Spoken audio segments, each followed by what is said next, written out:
Good evening and welcome to Green Kill Sessions live on YouTube. We're coming from the Green Kill Gallery in Kingston, New York.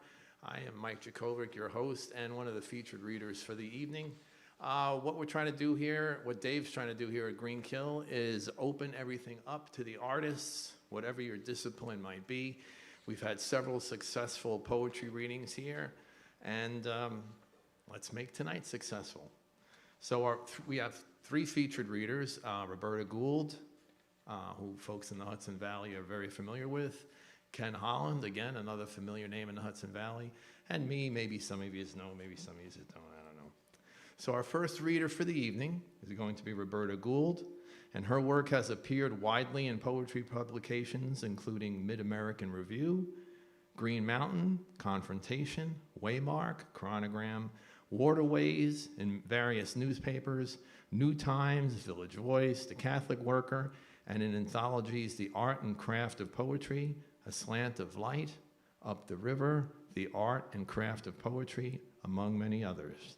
She has been writing since her mid-20s, and her themes vary widely. Her books include Not by Blood Alone, In Houses with Ladders, Pacing the Wind, To the Dogs. Her 11th includes 25 original photos with 39 poems on dogs, and in 2019, Woven Lightning, Spite and Dibble Press, and Talk When You Can Tell the Truth by Press of Press were published. She gives a poetry workshop on what is essential in the poems we write. Her website, visit her website for more information and to read some of her work at www.robertagould.net, where she welcomes all your comments. My pleasure, Roberta Gould. And many thanks, Mike. Good to see you again. I'm going to read a few poems from my book, Woven Lightning, to start with. And the first one is called About. It was a general conversation about finding and losing, climbing and falling, dusking and dawning. Yet it was more. The air invisible to us was replete with creatures the flies could see. The hands of the clock were no longer there. A flashing and beeping surpassed the centuries every once in a while. As the river flowed on, we didn't step in, watched from the millennial hill, unwilling to keep wheeling along.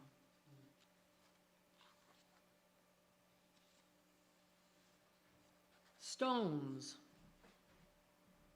Stones I am holding spill from my hands, fall to the ground in their stubborn form, not humble like me, who honors even death.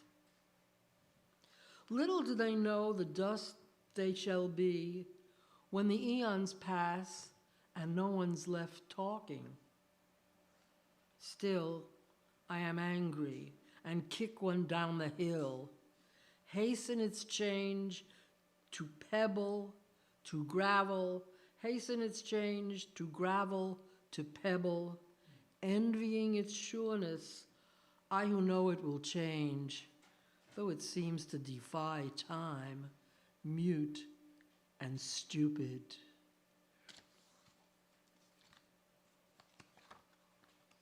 Intent. It took the same intensity as making a bomb. Nothing could stop her on her knees, searching beneath the refrigerator for the pin that had been swept under. Concentration of a cat, persistence of an ant carrying a ton on its back. Is this what one does with a life? Someone asked. An hour devoted to finding nothing valuable? Just to meet the challenge, fail with awareness, and to stop, ready for the next round of time.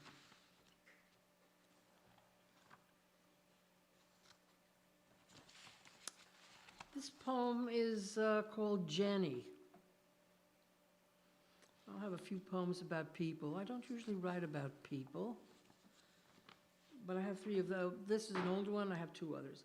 Jenny. They have privatized public information, and I do not know if you are alive or dead. I diddle around for a free way to find you, knowing that nothing is free, holding back the dollars they charge on the telephone, fearing to know the true reason nobody answers your phone. I love you and want to say it, but there may be no one to hear me, and I won't be rejected by the air that plays its breathing game, going on with or without us. Are you in? Have you moved to another dwelling? Did you fall going out? Did the loss of Jim finally get to you? Or am I late once more? Or do you lead the way over the river we share? And these are fairly new poems that follow about two other friends who have left us. And these are people from Mexico. The first one is Luz del Amo, in memoriam. She was my classmate when I was at the University of Mexico and was with her family, refugees from Spanish Civil War.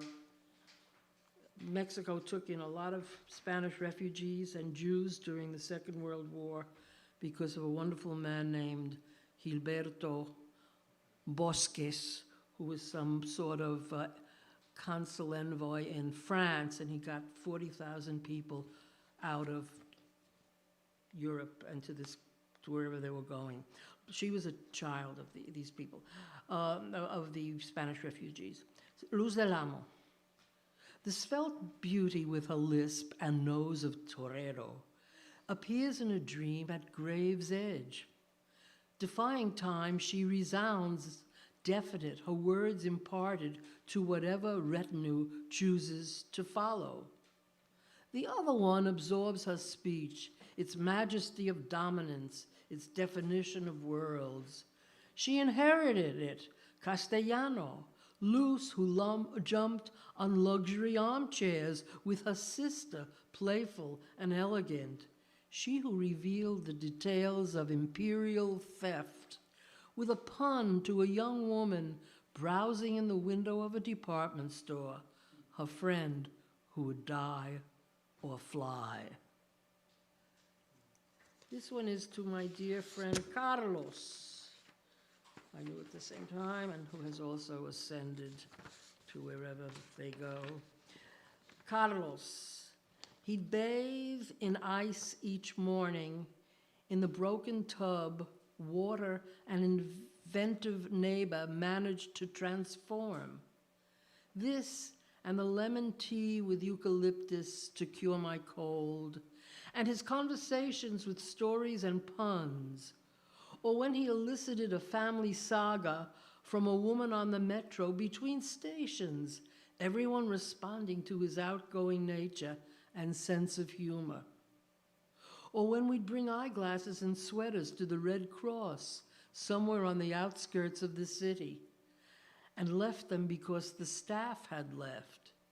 The city huge and difficult to maneuver, and with streets sprung up on its outskirts, over the lava from ancient eruptions, its mountains always there, and those soft voices whenever anyone spoke. Mexico City. Yeah.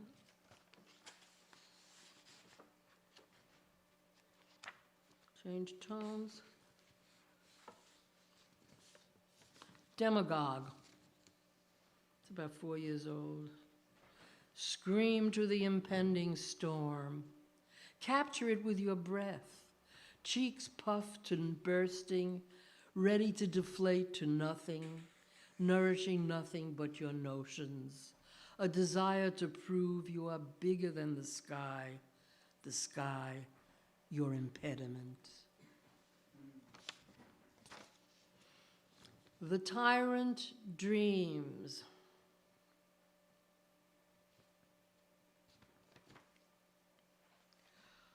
I place little weights on the clock's hands.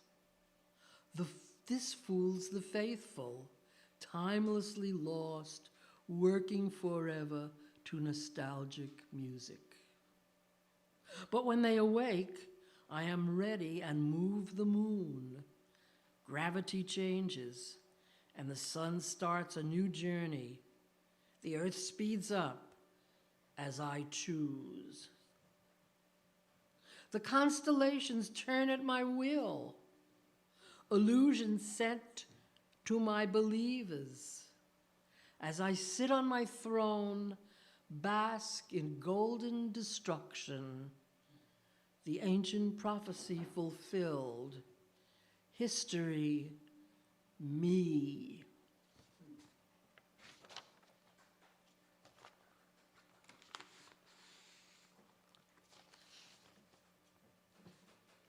This poem is called let me do a recent poem called Empathy. He emerged from his truck to gently move the opossum, opening and closing its mouth like a bird walking slowly. A line of cars behind patiently waited, but the animal resisted despite the day's traffic. Was she gasping? In the back of the truck, the gentleman found a leaf rake, a painless way to get the wounded off the road and back to the bushes. Was she hit, I asked?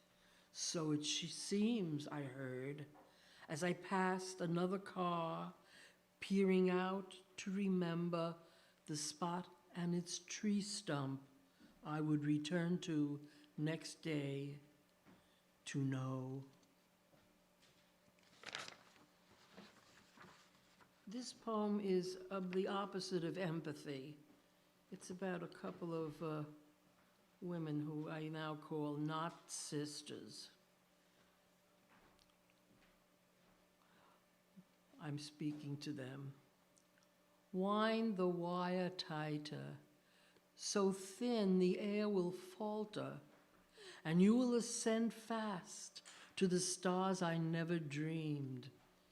Irked by a practical sort of writer, irked by deft words, presuming power, sent to the anonymity of this screen. Still, you've smashed no mirror, and it's a pleasure to see the face of days in my eyes, imagining how you dance together, wanting wonder with heavy notions you project and call the other.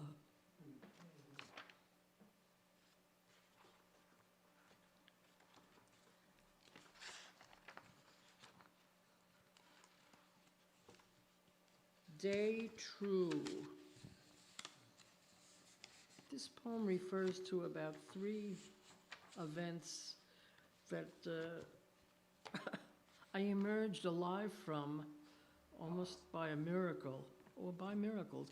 Day True. Casting dice, taking cues from the thunder, and the numbers that sing in your sleep, you're ready to stand up on Tuesday like a mountain in raging December.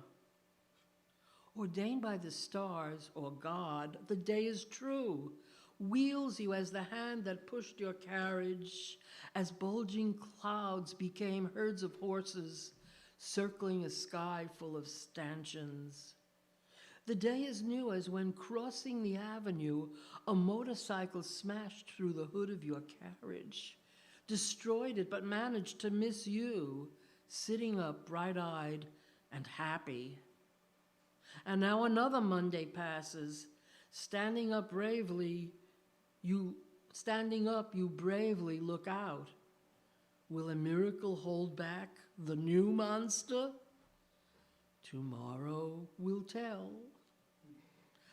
By the way, the 3 miracles weren't there, only one of them. I was remembering. Sky Pink and Fading. This was a poem that I did from a picture that someone said, can someone write a picture about this? And it was Teresa Costa. She sent a picture over the internet. I used to write poems from pictures a long time ago, you know, when I was starting out, and if I couldn't think of what to do, and it was very, very helpful and very stimulating. But this was on the sky pink and fading.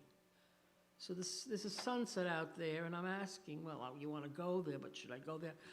Why follow the sun behind that mountain? Extend the day and labor, annihilate sleep, be an unceasing dancer, perpetual worker, pleasure and suffer no dreams. Why follow the sun behind that mountain, be stoned forever, never breathe?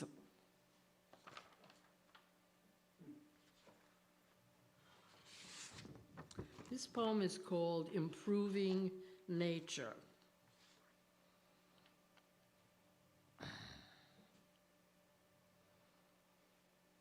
Someone wrote a book, I think it's called The End of Nature, a famous book that I didn't read. My former friend always tells me about this book. But, you know, The End of Nature, right. Improving nature. Nature has a way of insisting. It's true, you can't fool her. You open the sky for a quarter, but find the water is gone. You dig to hell for proof, but nothing is there. What can you do? Your new mode of movement does nothing. You walk on your nose to the stage, and a bundle of money is awarded. You primp in the mirror for hours. Next morning, you're nowhere again. So you read how to eat, and you read how to breathe, ignoring the rain and the children, skating paved rivers and gardens of chrome, guffawing with guts made of plaster. Thank you.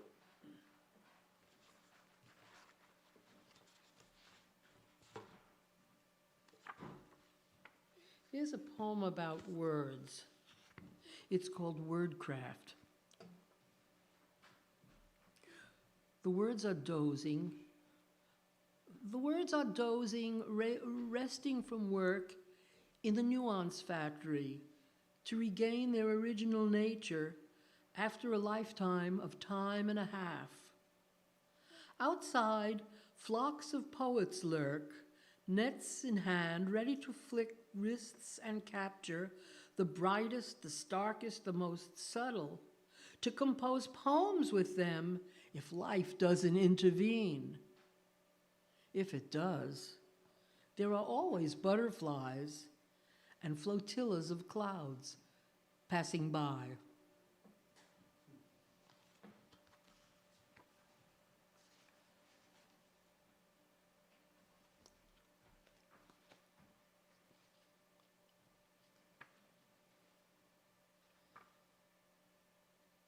At the Tule tree, Mitla, Mexico.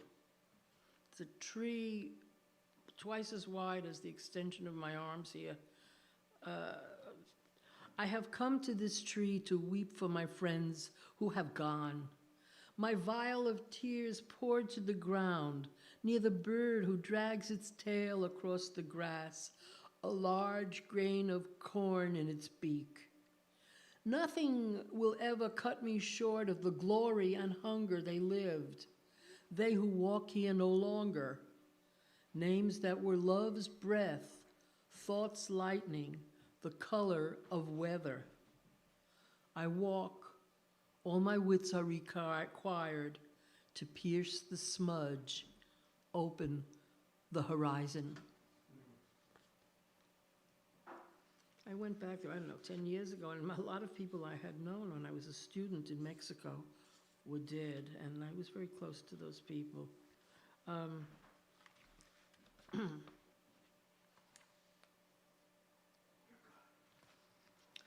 Out of here. Get me out of here. My tongue is burning. It's the cactus juice. What do you want from an imbiber? I didn't pick this lifestyle, you know. You with the prosthetic fingernails. I have to get to the mall. I need to gamble. It's calling. Crank 1, crank 2,000 to win. Look, over the chimney, 3 bells on the screen tell the story. The man with the dolly moves his ladder to the shelves for my chips. And astronomers lined at the counter brandish ads in day glow with pudding. Please give me the ticket, the one with my birthday and tax numbers, my password and wedding ring. Hurry, it's not easy. Did you think life was a cakewalk? I'll help too. Are you betting?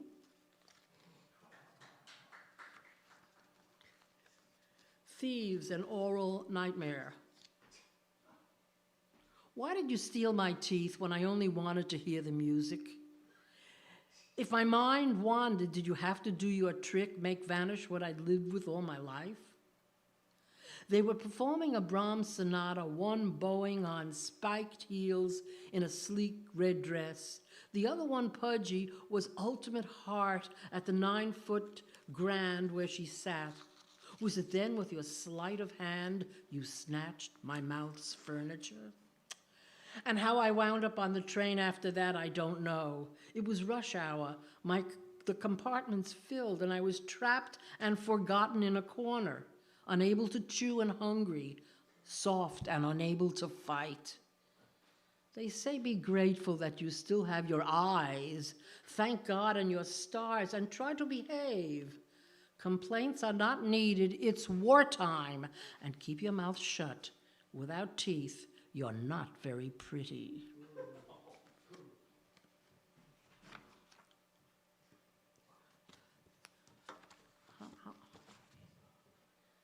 Five more? A couple of poems from Talk When You Can't Tell the Truth. One poem about Donald Lev, a lovely man and a very good poet who we all knew. It was about seeing a movie at the Rosendale Theater, and it was completely incomprehensible. I mean, it would look nice, but we didn't know what was going on, and I mentioned that at the end. So I said, the rose garden leading in and out of a morass, the maze of thought enfolding, forgetting time, untransformed, just a kiss reminding and a corpse blurred away. This was the movie, demigods killing, slashing and paying, transmitting static and make-believe. Much work to puzzle it out. Watch what came next. As you, Donald, rustled your stiff bag of popcorn, eternally relishing one kernel at a time. Yeah.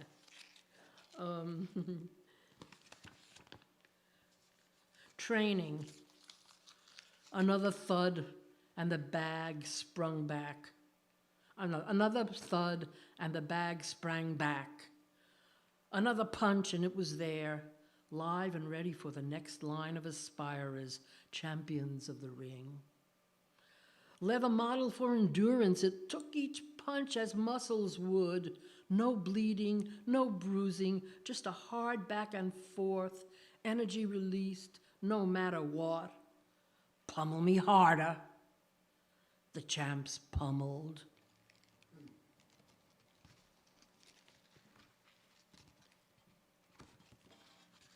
So I'll end with 2 poems. A semi-serious one and a very serious one. It's called, yes, it's the title poem of this book called Talk When You Can Tell the Truth.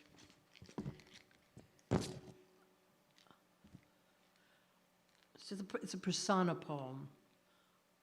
The one who is speaking is not me, but it's fun to write because you make believe you're me as you write it.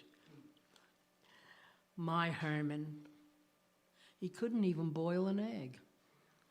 And when I went to the hospital, he burned the toast and the roof had to be repaired. Now that I ponder the question, it seems that he feared turning into a woman if he cooked. Not like my friend John, who made the best marinara sauce this side of Napoli. I even took it to the old age home, to a present from Jews to Italians, so that they'd relive their memories. Herman, I miss you wherever you are. And our daughter, who wet her pants till the age of 6. She was a fine intellectual. I hope she received her due. I can't find her, though, down here with the rest of humanity who loved and hated. My sense of direction is gone, though. I may even be drifting with angels, but I haven't lost my tongue. You can hear. And the last poem from this book, and I'm going to end it, it's called 17 Ropes. It's something like that image that I had in another poem of, you know, walking on your nose. Or sometimes we take a walk and we have to learn how to walk. We have to learn to use this muscle and this nerve and this thing instead of just walking. You know, it's all figured out in the brain. Well, 17 ropes. So it reminded me of that image of walking on a nose, which is ridiculous. 17 ropes hang from the sky. A rush to ascend. The clouds strain, but are willing to hold the aspirers.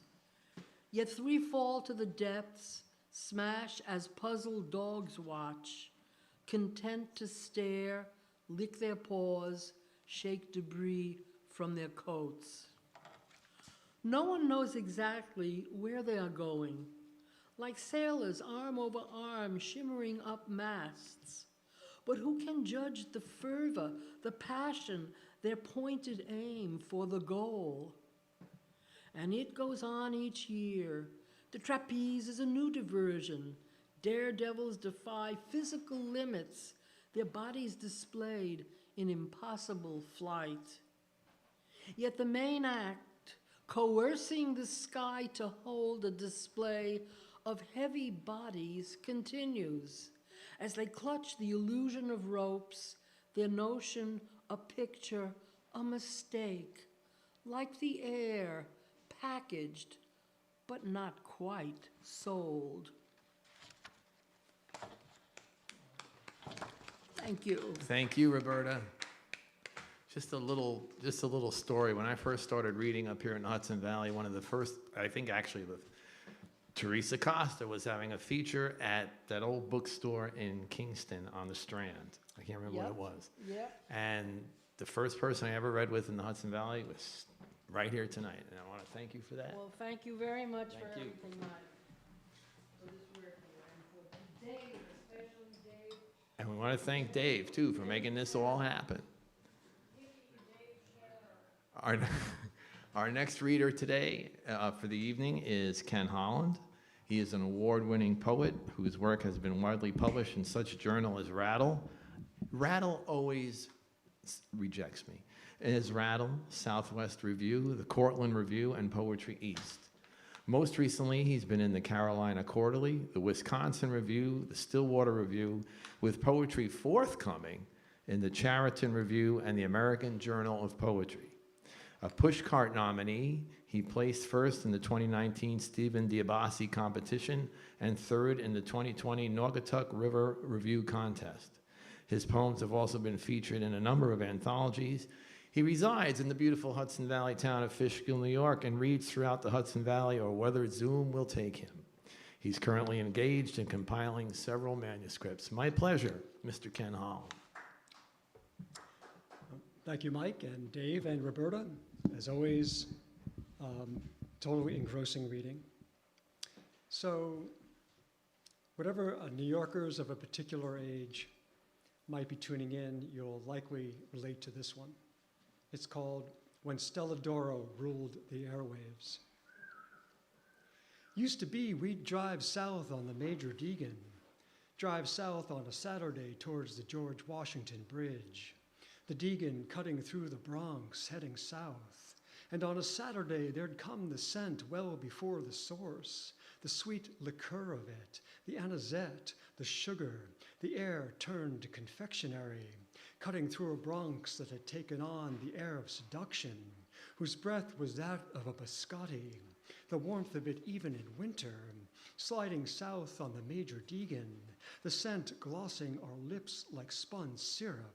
Even in winter, the heat it brought to our eyes, how we pulled deep the confection of the Bronx, how deeply we pulled as we passed south of the factory, and held that depth inside our lungs as we passed away from its source, and the bridge broke into the sky above the Hudson, and we breathed in anticipation of riding its heights as the Hudson brokered its way to wider waters, our childhood floating atop its current, the scent of the river bearing us away, bearing us to where the air was spun too thin, air too thin to lift aloft the liquory dreams of the winter's wintry day.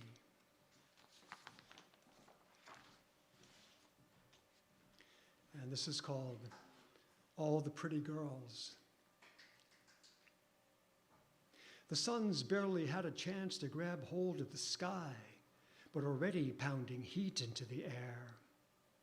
Fireworks last weekend where some kid offered up 2 of his fingers like blood sacrifice, his friends chanting, "Holy shit," and only one of them with the presence of mind to look for the missing flesh, which he failed to find. It was just too dark. Maybe it's the sun slowly igniting the dawn that brought this back to me. How, for all the speed of flaming gunpowder, the kid may have witnessed the event unfolding like a first kiss, where time breaks down and lingers, blind to its own intent, until pain snapped on like neon and shock lit the kid's skin in pale yellow fluorescence. It took him 16 years, 4 months, and 12 days to hold that Roman candle the way he did.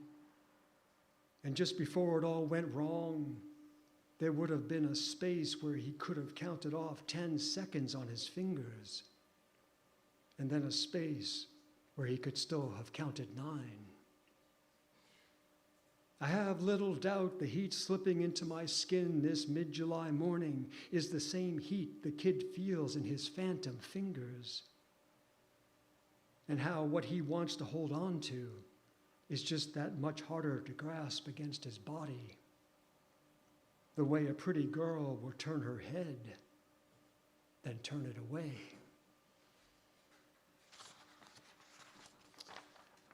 So let me contribute my own take on, well, the social issue of the day, but there are several of those, aren't there? This is called Take a Knee.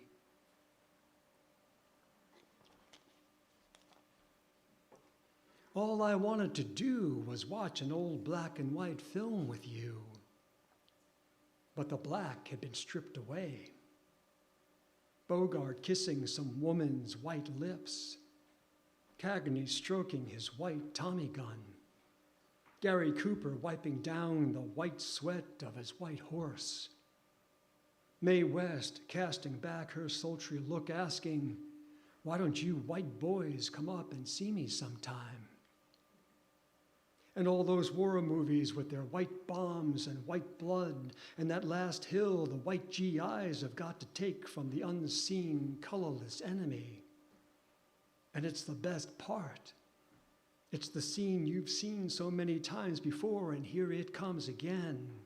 You can't get enough of it. Your knuckles gone white, skin gone white, breath gone white from how long you've held that breath.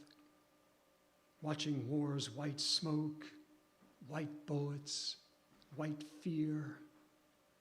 Your breath held for 9 white minutes as if beneath a knee that doesn't know the scene has ended, though the credits have begun to roll as your heart beats back to red and the screen fades to black.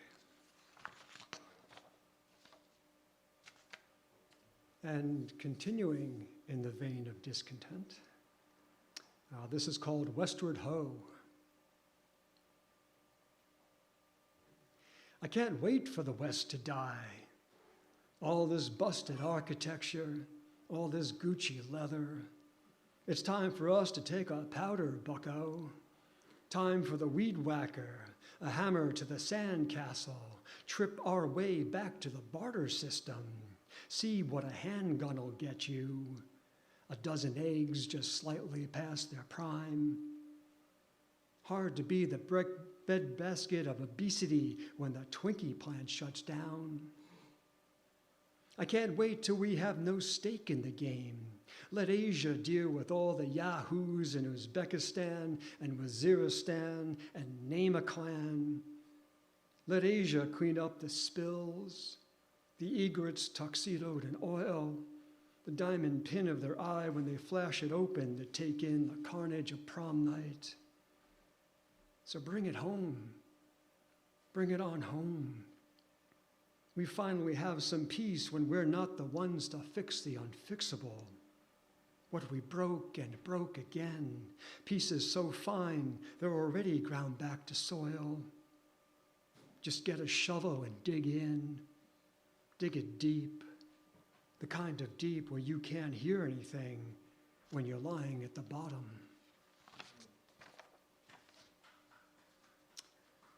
So here's something equally uncheery.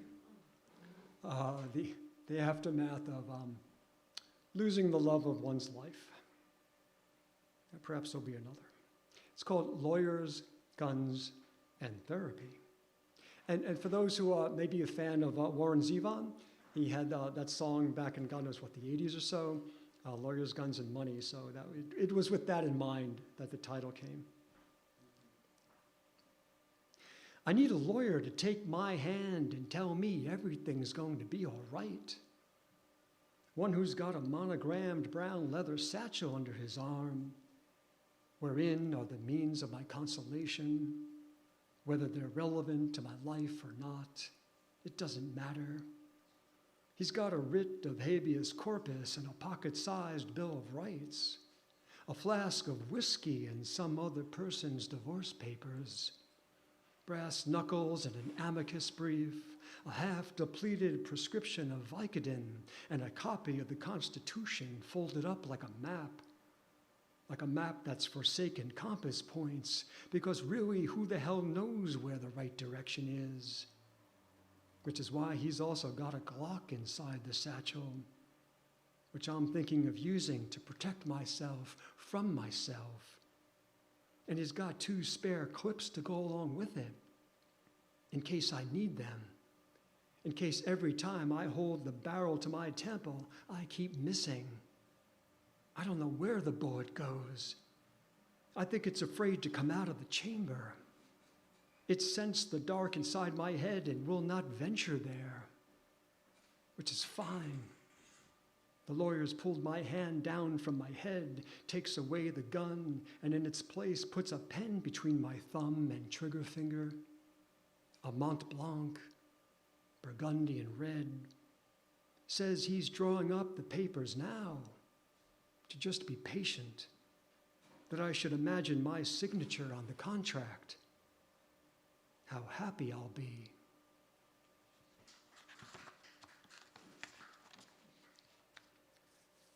And this is called Pull the Visible World. Pull the visible world around your shoulders. I know your mother died and took her beautiful cliches with her. I know your father died, and for the love he instilled, you forgave him his bigotries. Pull the visible world around you. An age you thought you'd never live to.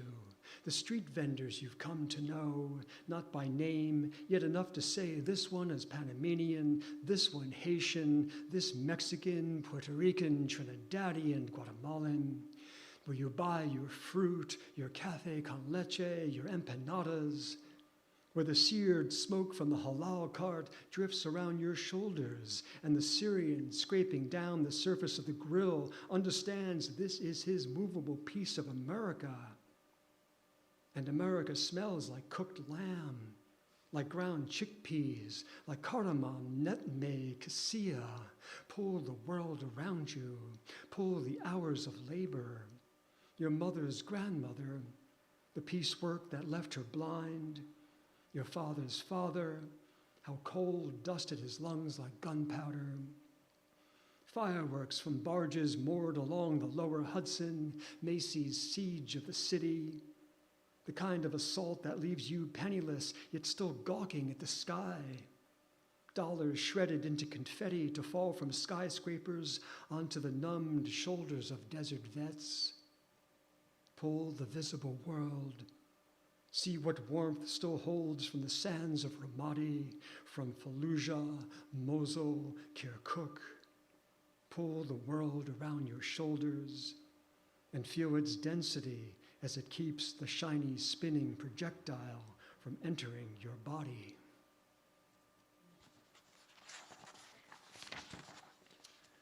So here's another city poem. It's called Doo-Wop. This doo-wop group of 4 black men steps into the subway car just as the door closes, and they begin to sing. As the conductor announces next stop 33rd Street, they begin to sing. As people look away against the moment they think they'll be asked for money, they begin to sing. As the 50s now rambles along Park Avenue, 25 feet above our heads, they begin to sing. As the ghost of my mother snaps her fingers and the glaciers are still locked up tight into one solid fist of resistance, they begin to sing. As I was given birth in a New York hospital that's long since been razed, they begin to sing. In voices 30 years younger than the scales on their skin, they begin to sing. Past 33rd Street on toward Grand Central, they begin to sing. As if the Cold War hung in every winter breath they loosen from their lungs, they begin to sing. Because they're good, because they've got the harmonies laced in the frayed threads of their shirts, because they've got the modulation that marries wind to rain, they begin to sing. Against the hour, they'll make their way home. The castanet rhythm of coins clicking in their pockets, they begin to sing. As the steel wheels of the subway pull in the frictioned voice of the rails, they begin to sing. While in the fluorescent reflection of their eyes and the unspoken breath between songs, they begin to sing.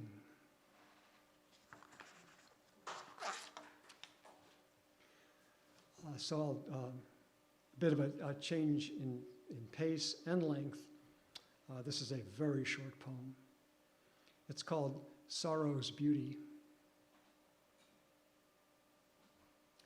Were each of us given 1,000 pounds of beauty to be put up against 5 tons of sorrow? Beauty is no less heavy, no less difficult to lift than sorrow, and burns the flesh with its incandescence. It's sorrow that smothers the heat, cools the skin, keeps us from going up in flames. So when I was putting this together, these 2 poems, the next one just fell back to back. It's a very small thing, but the last poem ended with the phrase "in flames," and this I noticed happens to have that in the very first line. It's called dirigibles, and of course dirigibles as in Zeppelins, as in the Hindenburg.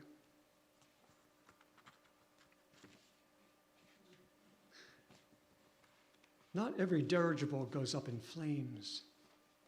Not every voice floats in the sky in panic at having lost its way back to the earth, except the ones that do. I'm tired of God, of seeing his name in the smoke of combustible elements combusting immaculately. Nothing but a cheap party trick, like the one where he makes himself disappear, or the Zeppelin. Here, here, here, gone. I have this to say for myself. Survival has little to do with taking one more breath.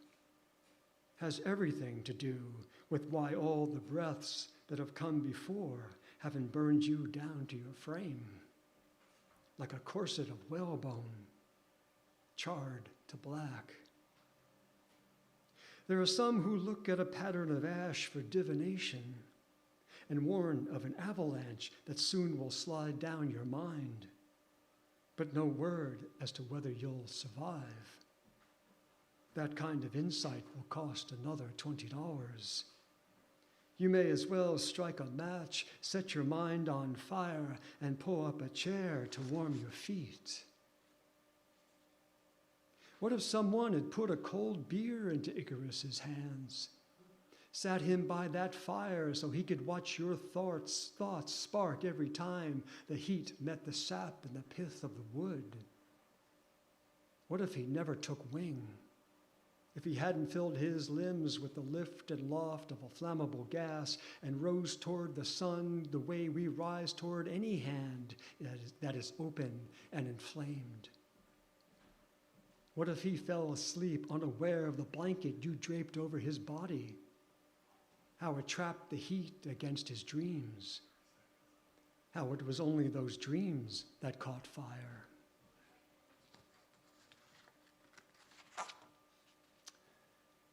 So I write the poems, but I'm really bad at coming up with titles. Mostly I will pull a title from whatever words that are already in the poem. And I did the same with this one, but I pulled words from different parts of the poem and I put them together, and for some reason, I just kind of like the way it sounds. It's called Whale Oil and the Comedian. And I'll also say this poem probably boils down pretty much to my autobiography. My autobiography, yeah. I understand the transport jet flying low over my condo has got rheumatoid arthritis in its right wing and is doing all it can to manage the pain in its approach to the runway. I understand the carousel is suffering from tachycardia and unexpectedly finds itself spinning at speeds that make the children scream out past laughter on into the centrifugal sphere of terror. I understand the lighthouse remembers the days its beam was fueled by whale oil and falls into a sadness as darkly illumined as its own isolation. The long years since it's felt the knowing hands of its keeper. I understand the soil once knew every grain of its fertility, how the rain bound the parts into a whole, when the chemicals of the earth shot across every synapse with but one singular urge, creation. I understand there are angels who binge watch on plasma screens and during scenes of lust and murder draw their wings across their eyes, but otherwise wonder why they're winged at all. I understand my mortality is but a momentary punchline. How, till now, the comedian has blessedly taken his time, smiling with one last pause of breath, the delivery dancing on his tongue, knowing just how hilarious it's going to be.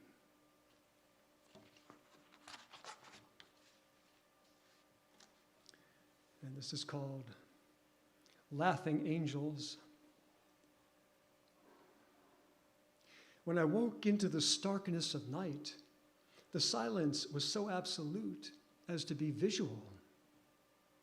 I saw music on the cusp of its first note when it was still so fresh and handsome. I saw my mother's voice as it rose through her body to warn me of some danger yet to be named. I saw language cavorting like stallions before lust made words manic. I saw men leaning towards the brittleness of battle, mouths open in muted fear. I saw the words of those who live on the street, holding up signs that translate their lives. I saw memory speak in the flashing space between chattering neurons.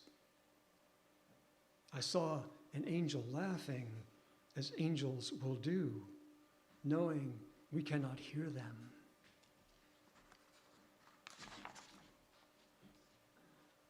And this is called Heat.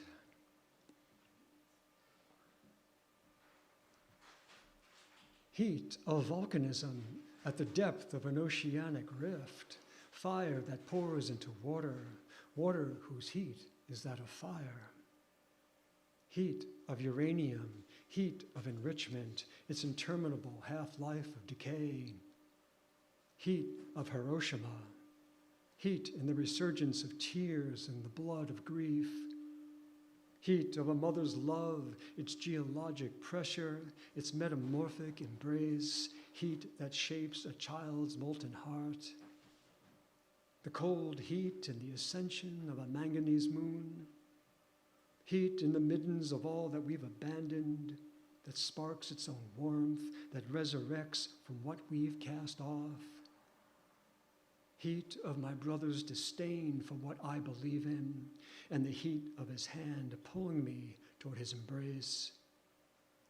The heat of God, Buddha, Allah, Jehovah, Yahweh, Shiva, of desecration, appropriation, annihilation.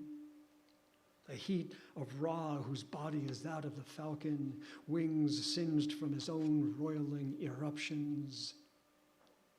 Heat from all that is intolerable, oppression, submission, the way shame brands itself into the skin of the mind, how the sun cups an eye to burn away its vision. So I'm going to finish with several poems I haven't read anywhere before.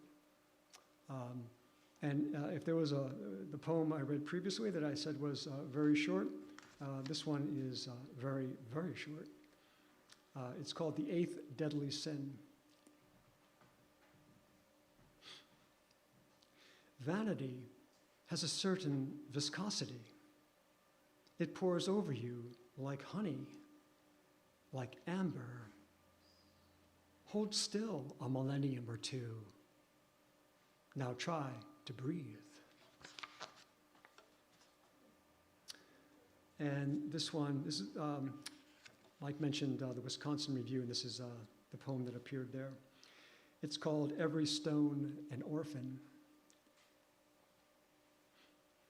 As a child, I put stones in my pocket and knew them for each of their shapes, how I could name each one with my fingers, every stone an orphan. Summer sat down like an only child to eat everything spring had suffered to bring. I remember banging my fork on the table. I remember the heat of my hunger. I won't talk about autumn. Autumn is just winter dressed as for a feast.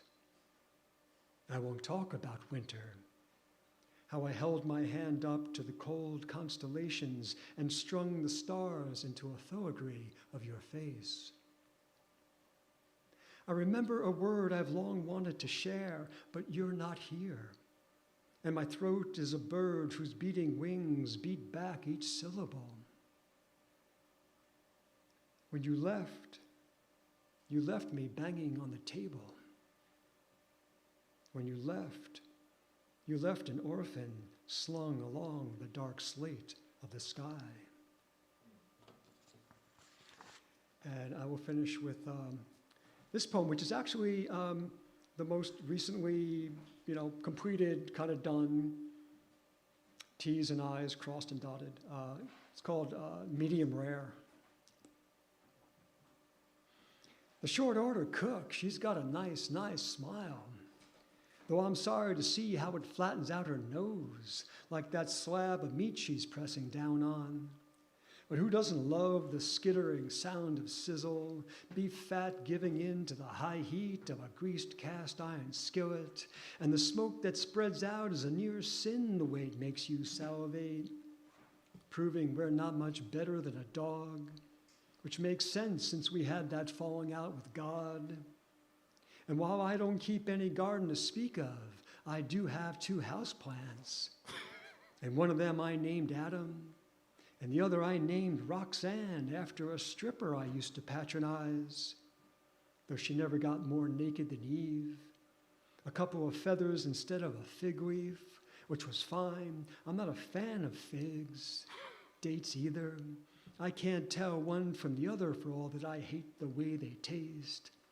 Just give me a half-pound of hamburger medium rare and don't even worry about the bun or the ketchup, though a slice of fried onion would be nice. And that's all it really takes. Not much more than that. All it really takes to make me smile. Thank you. Nice.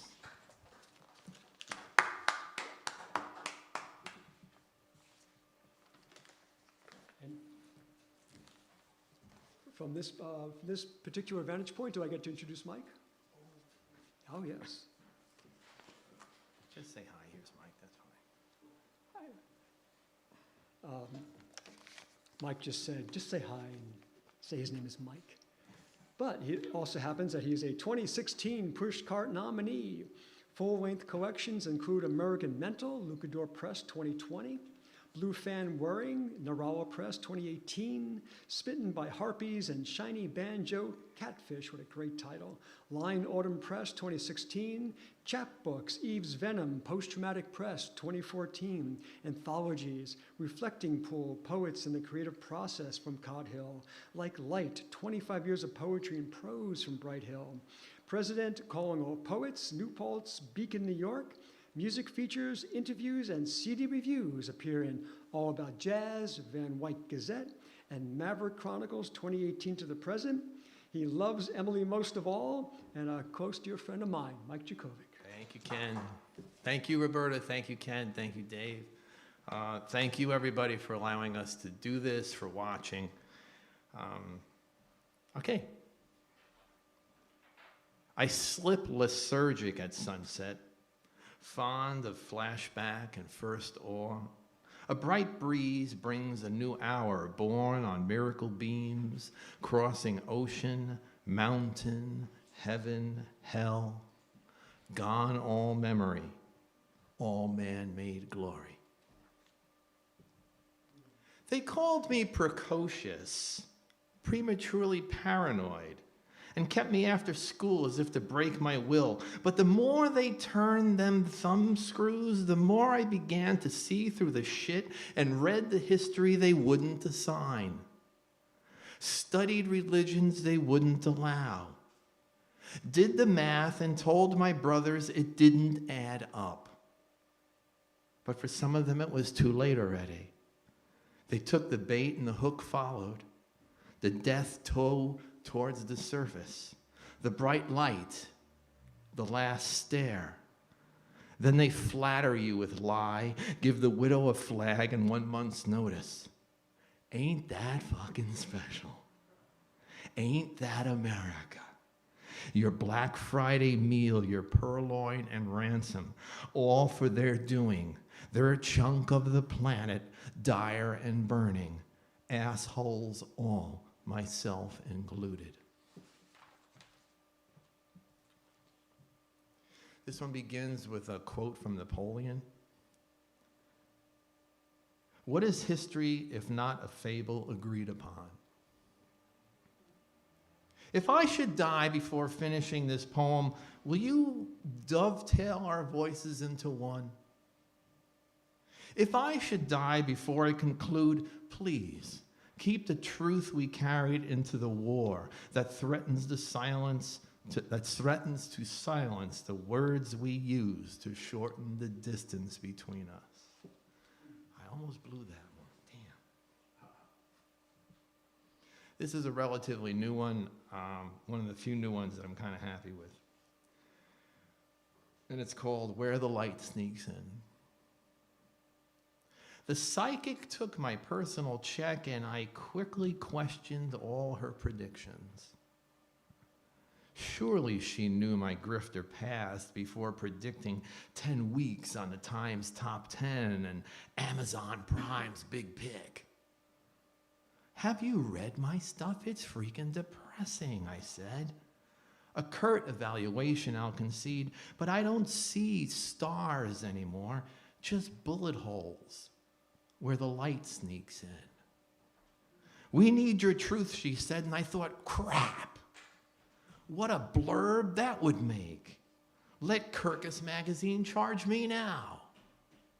This country ain't pissed, she said, lending credence to my last submissions, a whole new heft to my au revoir. Can I quote you, I asked, without grimace, my standard scowl of the day? $26.99, she said, without fanfare or delight. Emily and I were in Paris a couple Aprils ago. Oh yeah, a couple Aprils ago. And you always have that picture of the classic Parisian with the curly hair and the beret and the swoop shoulders and a cigarette and or the cheroot or whatever the heck they call it. Well, we really did see one of those kind of characters, and we left Paris on the night that Notre Dame was burning, so this poem came to that, and it's called Swimming with Picasso. Swimming with Picasso was all fun and games until we both conceded we couldn't swim and everything reassembled. Arms, legs, nipples akimbo, elbows, eyebrows, monkfish cheeks, treble sevens, dancing deer, the bent dick of a zebra. Maya, Marie, Olga, Dora, all of them reclining, jutting nose, rolling eye, ballerina mistress, the punishment of art. Shipwreck cur that he was, he set the whole beach afire. Siren scream, toddler dash. In his rampaging light, I unmoored his shoddy boat into the cursing tide, leaving him his brushes and the wreckage of the sea. A good friend of all of ours here in the room, Mr. Guy Reed, mentioned one time in a reading that, and I don't remember whether it was Ulster County or the Hudson Valley or Dutchess County, we have more writers per capita than any place in the world or something like that. And this is called Couldn't I? Did I have to pick such a crowded field to play in? Couldn't I have been a luthier or a smithy, a craft of hands and not language? Couldn't I just build things? Standing solid instead of this scenario landscape of ideas, wreaking the array of orchids asunder? Wallowing in affect, couldn't I just plumb one board against another? One brick against another? A bed, a chair, something the village needs, instead of my petitions nailed to the wall. We've all been hunkered down, and we were talking about Zoom before we all started, and it's like, okay, where do I get the best light, and how do I look best in here, and is this a good angle, or is that a good angle, or that kind of stuff, and this is called left of the green lampshade. It was funny grooming myself in isolation. Do I shave? Do I shower? Do I tuck in my shirt? Do I tilt the screen just left of the green lampshade for best effect? Do I mirror myself or go commando? And let those of you on the other end of this electronic string see for yourselves if I hid the weed or drank all the wine. Okay, welcome, here's the house. Did these days sneak up on you too because we all ignored the rear view warning that objects are closer than they seem? Are all the little anxieties from outside adapting like anything wishing a lifespan would, making you anxious inside? Are you making your days fruitful, planting seeds, cleaning house, throwing out the old? Whatever it was that bound us then, when now is all that matters.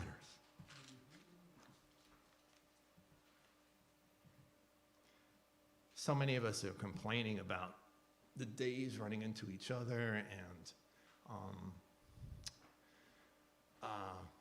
the day. I know what I wanted to say. The days, and forgetting things. Yeah, that's what I wanted to say. And this is called Fork Misplaced. In the shanty hut of memory, I put down my things. Prepare tea, a bowl of green. Arrange my things in the same order. Kitchen, bedroom, bathroom, den. A small room for secrets. My desk skewing east. My bed aligned. Shoes missing. Fork misplaced. This is another new one. This is called Current Urgency. A blitzkrieg attack awaits, and I haven't had my tea yet. So this could mean a long exposure, but who knows? Each day is a soul equation. How you blow up the bridge. Rebuild the bridge. Blow up the bridge. Rebuild the bridge. Blow up the bridge. Rebuild. There. I fed the cats and took a leak, and now for my first cup. Bring it on. Bring it on. The fall zone, the forever landscape of hurdles, that spark that ignites it all. The calls, the texts, the tweets, the president who wants me dead. Why? I don't know. I haven't anything on him that the rest of you don't. But he's as fixated on me as I am now on him. So get fixated, vote, toss the motherfucker out, okay? Let's just do this. I'm gonna read some poems from my new book. What's it? Oh, American Mental. And this is called "We Spend Most of Our Lives in the Way." We spend most of our lives departing, disrupting the whole human flow, stuck in our tracks, our whereabouts, our lovers, our lives. We spend most of our lives in the way, and our lack of clairvoyance defines us. We spend most of our lives walking idly, waiting for a wise man or a really pretty girl to sweep us away, out of the line of traffic, away from the fire, away from the broken politics, cluttering the hall. This is actually an older one that made it into this newer collection, and it's called Clearinghouse. And I know it's mostly writers that are either watching or that are in the room and all kinds of stuff when we do these things. And we all have these notebooks and things where, okay, I'm going to use that line someday, and I'm going to use that verse someday. This poem is virtually a warehouse of all that. And it's called Clearinghouse, obviously. I never could find a good use for acoustic shadows, so I'm putting it right here. Right next to Northing West. After 12 years of transfer from notebook to napkin to notebook, a comic dance of retrofit has found its charnel ground. Vague pronouncements is another often successfully placed. And please, welcome to the page, the noir flicker where my head used to be. Have you heard the one about the clock doctor who stopped me in the street 38 years to the day of his first house call to tell me how he cured the chimes in my father's grandfather clock by removing my porn from the pendulum's arc? No, probably not, because I just made it up. I do that from time to time with wild corpuscle abandon, because having been such previously, my personality shards are all smoothed over. There's no edge, there's no glare, there's no backstage help through the bankrupt sprawl where a capsized blonde places her bets in the dead, dry dust of Juarez.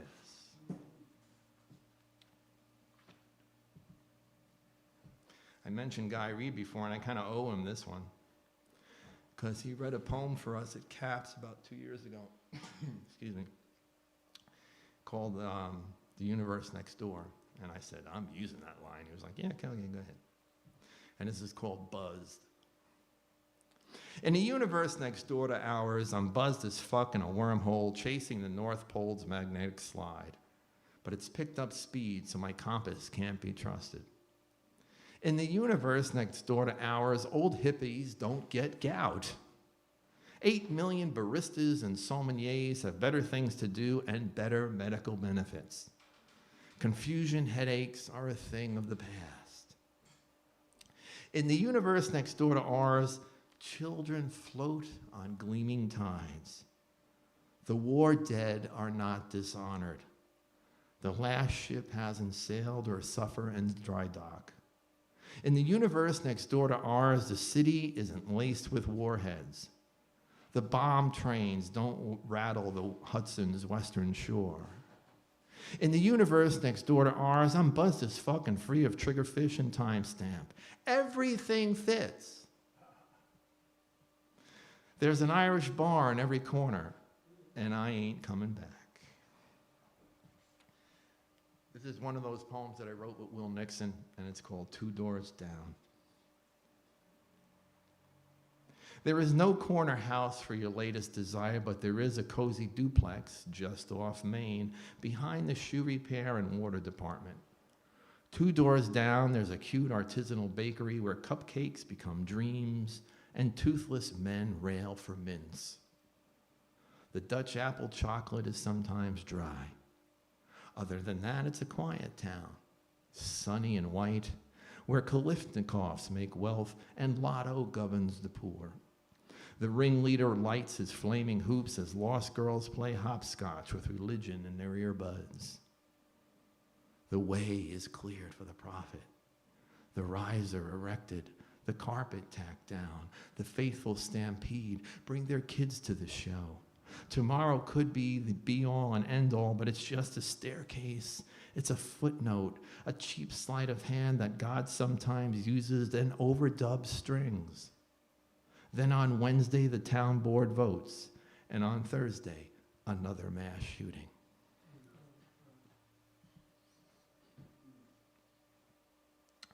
I suddenly understood her fear, and it was my fear too.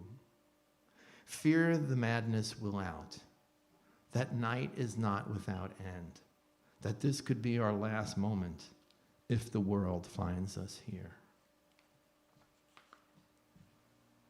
I did a piece for the Van Wyck Gazette on the Rosendale Theater, just a little bit north of here. Beautiful old theater, beautiful old Hudson Valley relic. And my friend read it, and he was like, dude, you never mentioned the candy machine. And I said, okay. And this is called Candy Machine for my friend Eric. They've come and gone, grown and died, these first children of the last war, their eyes bright with cinema dreams, stopping with daddy's first nickel for a packet of gum, or walking right by to their seats, ignoring my mirrored veneer. Never knowing I was a direct descendant to first century Egypt and a mid-level guy named Hero of Alexandria whose machine swapped your bronze for a spritz of water holy. Now, money in and money out may be the whole basis of our belief system, but it wasn't mechanized until London, 1883, when Percival Everett, without direct lineage to Hero the Gone, but wise to the wants of his people, pitched postcards and paper for a cartwheel penny. But not me. No, I was built to dispense sweetness and salt between cowboys and women in silk. I became the place they all met, giggled and gossiped and treated the girls to chocolate almonds. Sure, some of them kicked me and shook me and cursed. But over the years, you let go and move on. You have to, or else the whole world becomes a dark, dark place that even the magic screen cannot illuminate. I think I'll do one more from here. Don't know which one. Yeah, let's do this one. That was easy. I don't want to do too many depressing ones. This is called Oblong Thing. Twilight falls on bygone road and the vague expected settles. The vandals took everything, so Dylan was wrong. Starburst arpeggios happen less to children old enough to understand that building is the labor of years. Ruin a thoughtless hour. It was never my imagining to leave you all the answers, bequeath to you the rifles and prescriptions, that old shop vac in the shed. But entertaining angels is an oblong thing, a fistful of chords and unguarded splendor, your first and last steps stored in a cloud where heaven should be. A couple new ones, a couple of old orphans, and we'll take it from it. This is actually one that took me about 11 years to write. My cousin Susan was graduating with her MFA from Hunter, and I started this piece. She graduated a long time ago, and this is called Longhand. I sit through the MFA awards rewriting all my poems in longhand, as memoirists moan and infinitely spawn. The romantics read next, and as love is a complex sentence, I had best find...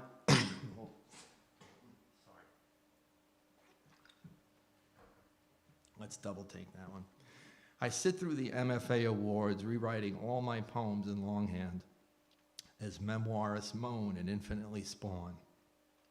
The romantics read next, and as love is a complex sentence, I had best find the men's room and something not stale for lunch. I had hoped to avoid the self-help class of 2020, but my luck's been thin, i.e. my rejections. The formatted, sorry, not this time. The room had a capricious tint, and the cheese was old, not aged. Old. But the humorists ate it up, as playwrights keenly observed. The Gumshoe franchise had a new hero, and dystopian writers ruled.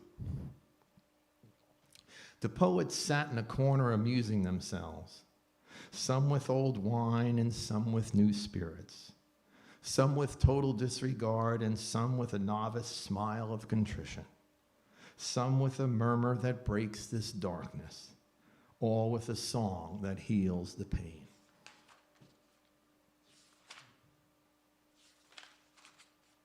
So what new scab do I pick today to open up our discussion? Month 6 has been a drag, hasn't it?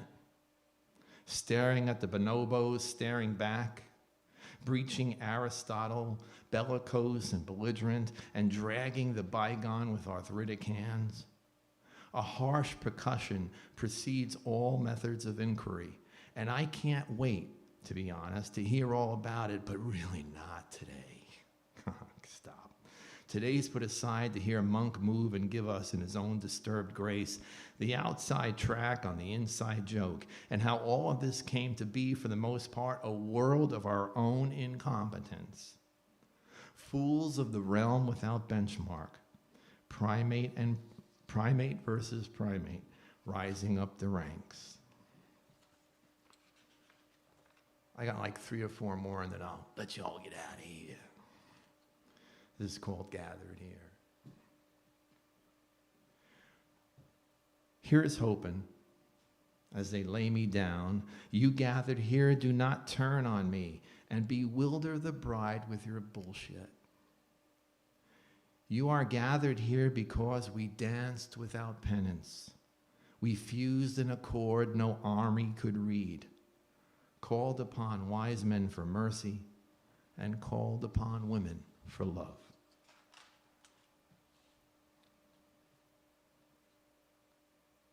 My head fills with the everyday hum, the slow becoming hours, the self mismanaged in parts, but not in others, like any history, big or small, hold steady. The heart loyal, or rhythmic, unstinting. We try, she scribed in the old book she sent, then lost myself in. To sing the common decibel is all we can do before it ends. And I'm going to close with this one. This is recently published somewhere, but I don't remember. And it's called Gracie. I want to thank Ken and Roberta. I want to especially thank Dave. If you're an artist and have not used this place, have come to share your work out there with everybody, please come by. Dave's done a lot of work here to make all this possible. And this is called Gracie. There's a grammatical error up ahead that will change everything. How and why, I don't know, because off the top of my head, each mad essay must cast doubt on the one that came before, or at least lend a hand to its aberrant cause, which makes for unsure seasons, rising seas, and a lack of wonder. And I know you all have better places to be, like Dunking D or debtor's jail, so I'll try to get to where I'm getting at before I get to where I'm going, which was to talk about Gracie Allen, who knew that today's postage stamp was yesterday's head of state, that a country of checks and balances relies on checks, and that you never place a comma where God has put a period. Thank you, everybody. Thank you, Ken. Thank you, Roberta. Thank you, Dave. Thanks, everybody, for watching. Vote, man. What did you say? Vote, man.